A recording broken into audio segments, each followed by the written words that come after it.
Light was pretty fast. Well, welcome back to part 4 of the EK video series. Okay, there's a lot of footage here. All in all, about 8.5 hours worth of footage that we've recorded. No one's going to sit through that, so obviously we've speeded this up quite a bit, and I've obviously took out any areas that have just been putting panels on, taking panels off, putting panels on, taking things off. So some of these areas look like they're happening quite quickly, but they were very technical and quite involved. But anyway, I'll speed the video up. I'm hoping we'll get this in under 20 minutes, so enjoy. Okay, in this video we're going to cover the passenger side rear wheel arch section. Quite a lot of repairs in this area, to be fair. So we've removed the lower sill, the inner sill, the outer sill, the inner wheel arch lower, the inner wheel arch upper, an infill panel that is like the bottom part of the wheel arch, and then obviously finally putting the outer wheel arch back on. Well, you can see Keith there drilling out some spot welds on the lower wheel arch, and also there's like a strengthening section towards the top. He's drilling that also off from the inner wheel arch, so that you can obviously get a chisel up there and separate those two panels so we can start to cut out that inner arch. Okay, as you can see there, I'm starting to cut that inner wheel arch out, again using air saw grinders, just to get a bulk of that piece out of the way. Obviously, whenever you look at these things, remove the minimum amount possible, because obviously when you've got those intersections, ideally you'd remove the whole quarter panel and you replace those inner panels right to their next joint. You can't buy these panels, so they're all repairs, you know, by made up from another outer wheel arch or making some pieces up or whatever it is. So the minimum you can remove, the easier it'll be to put it back together.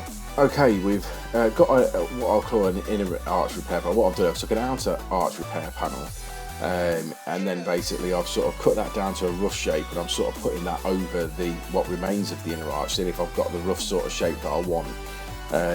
Then sort of moving on to with Keith there, he's holding an outer panel, and I'm test fitting that inner panel, or what I'm going to make an inner panel, into that outer panel, sort of tapping it up and making it follow the same contour, so that obviously when we do come to test fit the outer panel, that's already going to be the correct shape. Okay, there I am tacking out the inner arch into position. Once I'm sort of happy that that was obviously located in position, I sort of went then for a sort of full seam weld all the way around.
helpless, defeated, holding on to something I've needed. I'm looking for a reason, finding all you're wanting, a demon, helpless, defeated, holding on to something. Okay, I'm cutting out any areas of rust on the lower sill, the inner sill, and the outer sort of quarter panel area there. So just removing any rust, cutting anything out, cleaning it all up, removing any rust on those inner panels, giving it all a nice coat of zinc spray so we're ready to start putting some new panels in that area.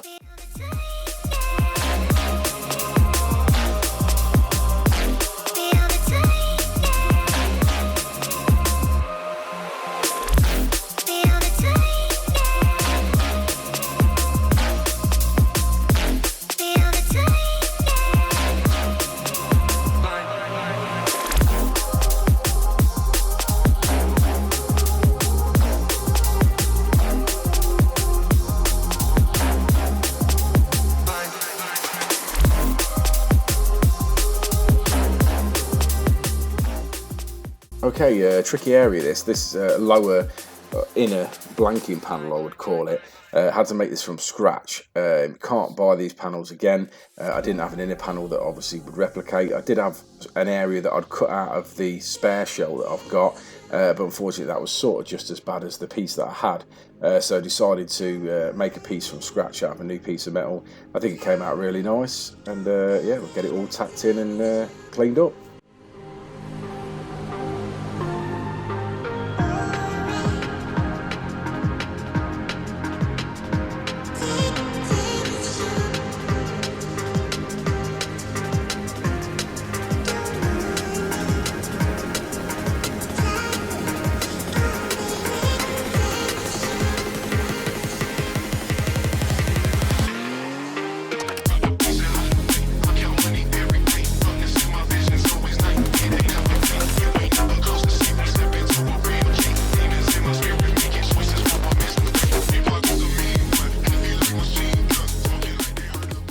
Okay, two small repairs. The first repair is where it's the lower part of the inner wheel arch. It's a bit of a weird panel. It's it's concaved in that area, so it was a little bit tricky to sort of make it up. But I couldn't have it flat because the outer arch would then go on. So I got that made. Obviously got that all infilled, and then I had a little piece of a repair panel on the bottom of quarter panel section that I've got. So I cut a piece out of that and extended that across sort of the lower or the outer sort of sill area. Extended that across, so basically when I come to put the outer wheel arch on, I wouldn't have to add any more metal there, then it would overlap and I could obviously cut that in.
Okay, that's all the inner panels repaired.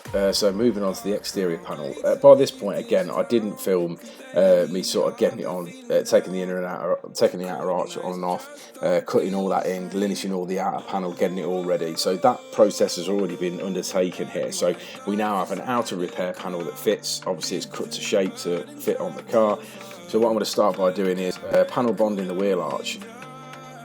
There's a reason for that. The main reason is where they always seem to go is between the inner and outer skin, where the spot welds are. So rather than plug welding and creating that problem again, I decided that I would panel bond that area. Two reasons. One, it would still make a strong joint obviously on the wheel arch, and secondly, it would also create a waterproof barrier to stop moisture getting in from the inner panel and obviously from the wheel arch, from the tyres and everything going into the inside. So once I've got that sort of bond on there, clamped it into position, and then obviously tack welded all the way around the outside to make sure we've got everything lined up properly.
Okay, once we've got everything lined up and everything tacked and I'm happy with the position of everything, we're now going to go for the continuous weld all the way around the outside to blend those two panels in. Now, there's a bit of a key to this here. If you continually seam weld on that panel, because it's such a big panel and it's thin, you will warp that panel beyond belief, and it'll be very difficult to fill and take a lot of metal work to put it right, basically, is the answer. So what I've done here is I'm welding like sort of 4 or 5 spots at a time, and then Geno's blowing it with the air line to cool it back down, just to keep all of the heat and as much heat as possible out of that panel. That really stops warpage. You still might get a little bit here and there. Obviously, once you've finished welding and you've ground up and you've finished up, then you can obviously go around and hammer and dolly that and get the metal where you want it. But definitely a much better repair than just seam welding it, getting a bunch of heat in it, and then that panel just sucking in.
Well, the same goes here for the grinding part. We're sort of grinding and linishing, so we're obviously using a flat wheel on a grinder. We're also using belt sanders and things to get that obviously where we want it. I also found the 1mm cutting disc very handy for the you know, the squarer sections, to get it right in the corners and do that. I found that really helpful.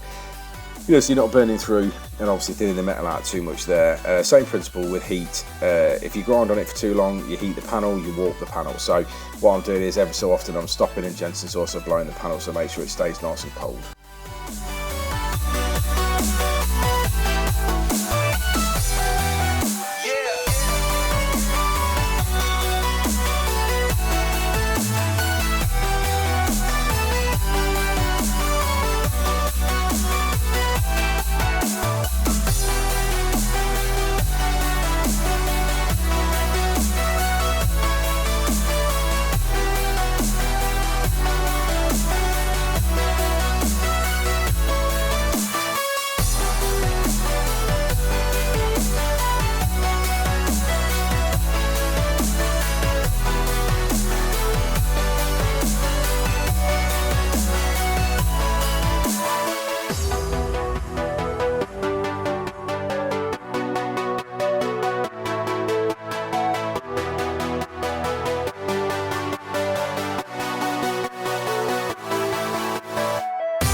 Well, there you go, that's the finished article. I'm really happy with that as a repair. Like I say, a lot of hours, a lot of work, quite stressful at times, obviously trying to make inner panels that you can't buy and things like that. But nevertheless, we've got a really good repair out of that. I'm really happy. It's just a little bit of finishing, hammer and dolly work to get the metal work 100% where I want it. And then obviously we can give that a skimmer filler. It's always going to need a skimmer filler, especially with the amount of work that's been done. But obviously you want to keep that to a minimal. Anyway, if you really like this fourth episode of the video series, then please like and subscribe, and I'll see you on the next video.